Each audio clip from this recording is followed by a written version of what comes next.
Hello ladies and gentlemen, welcome back to your number 17 source for Batman Return to Arkham news. Let's get right into it. Many of you have been asking me, off the hook, maybe my most asked question besides, the graphics better, is are we going to get on Xbox One, are we going to get the PlayStation exclusive DLC for Batman Arkham Asylum? For those of you unaware, you could play as the Joker in Batman Arkham Asylum if you own a PS3. That's the only way you could play as him. And I remember being so hyped for this when I got the game on PS3 as a PS3 owner and a disgruntled Call of Duty fanboy that I was not getting the DLC a month early like all the Xbox fans were. I was so excited that I was going to get to play this early, or the only one to play it, and I never played it. I never played the Arkham Asylum Joker DLC for whatever reason. I played the story maybe 20 times, but I've just never played the DLC. I don't know why. Anyway, let's talk about this. So Solaris, who is a senior moderator on the forums, he also makes posts along with Coda. If you go to his profile, you can see that he is a moderator of these certain posts along with Coda.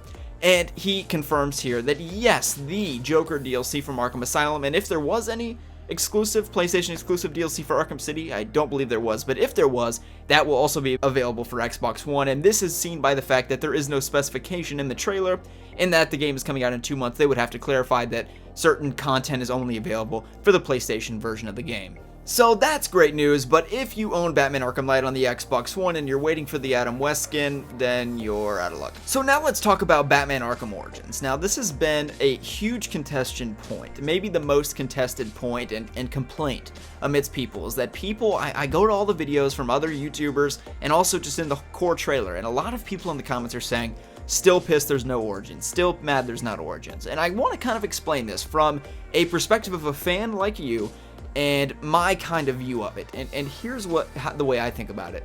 Let's think about this, okay? So Batman Arkham Asylum and Batman Arkham City, both these games together are going to cost $50.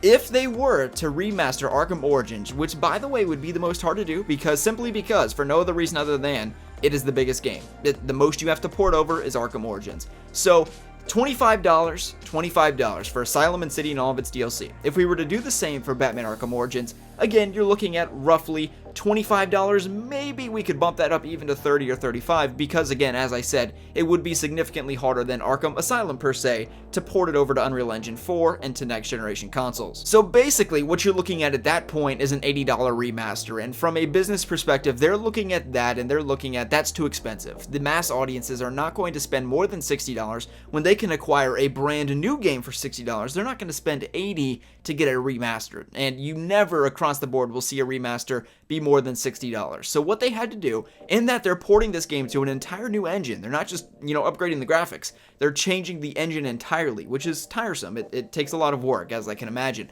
So as a result of that, they said, well, we have to pick 2 games. And how did they narrow the 2 games down to Asylum and City? It's very simple. You and me, the fans. And we, as a collective body, and you can say you're an exception or you loved Origins, but the fact of it is the overwhelming majority of Arkham fans and fans in general said they either disliked Arkham Origins or it was not their favorite of the series. That is a fact. So when you're a WB executive, think about it from their perspective. They can remaster 2 games to make the game under $60, which they have to do. If they were to remaster 3 of them, all 3 of them, it would be too expensive and they couldn't afford it. They'd have to hijack the prices up to 80, 75 in that area. Too expensive for a remaster. So you can only have 2 games. What do you pick? The 2 out of the 3, the 2 most loved are Asylum and City, and best reviews made the most profit, etc. That's how it goes. Actually, they may not have made the most profit. Arkham Origins probably did make quite a bit of profit because of the DLC. Anyway, that's kind of what I'm thinking in terms of why Arkham Origins is not included. A lot of people have expected frustration, but people don't understand that if they were to include Arkham Origins, the game would be more expensive. I am very glad Arkham Origins was not included in the game because, as I said, it would be more expensive, and although I know a lot of you all would have loved to seen it, if one game has to get cut, I'm glad it's Origins. That's the way I think about it, and I'm glad this game is under $60. That means more people are going to play the game, and that's overall just better for the game as a whole. So let me know what you thought of this video in the comment section below. Yes, if you're on the Xbox, you're getting the DLC. Everybody's getting the DLC the same, and also Arkham Origins isn't included. Okay, I was expecting you to round this out on a happier note, but okay, yeah, Arkham Origins not included, but I think we all can understand why, and in the long run, I think it will benefit us in terms of our wallet. Hope you guys have enjoyed. We'll see you in the next one.